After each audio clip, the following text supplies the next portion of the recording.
ឆ្នាំនេះបងទៅលេងស្រុកតាំងពីរដូវធ្លាក់ខ្យល់រហូតដល់សែនចិនអត់បានទៅទេបងប្អូនឆ្នាំនេះឆ្នាំណានោះបានទៅលេងស្រុកជុំក្មួយជុំហើយឃើញម៉ាក់ស្រស់បោះកាលនោះគាត់ចា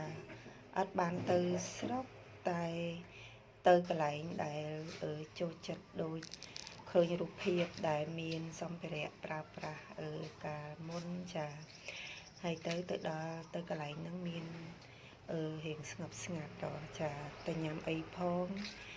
ក្រោមបរិយាកាសដែលចូលចិត្តទៅបងប្អូនប្រាប់ថាបើខ្ញុំទៅលេងស្រុកខ្ញុំទៅលេងចំការអញ្ចឹងទៅលេងចំការរៀងស្ងាត់លើទៅសំឡេងសត្វអីយំអញ្ចឹងណាហើយនៅនេះក៏អញ្ចឹងដែរអញ្ចឹងមកខ្ញុំចង់ទៅបាន2ដងហើយតែសាមុនមកបានថតឡើងហ្នឹងចាចូលចិត្តដល់បងប្អូនហ្នឹងហើយដល់ពេលអញ្ចឹងទៅក៏ទៅហូបអីហើយក៏ចេះតែចង់ថតផ្ដិតយករូបភាពសម្លេងសត្វហើយនឹងសភាពស្ងប់ស្ងាត់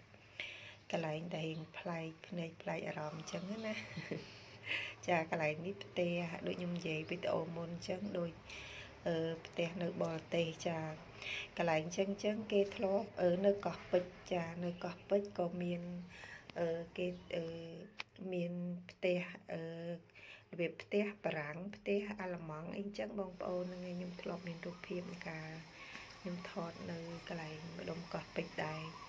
និយាយទៅខាងកោះពេជ្រហ្នឹងសិតតែផ្ទះរបៀបដូចនៅក្រៅដូចនៅបរទេសអញ្ចឹងចាហ្នឹងហើយធ្វើរបៀបនិយាយទៅកន្លែងញ៉ាំអី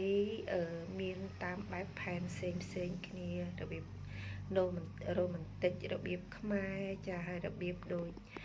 ផ្ទះនេះរបៀបខ្មែរផ្ទះ2ជាន់អញ្ចឹងទៅចាហើយទៅខាងនេះទៅ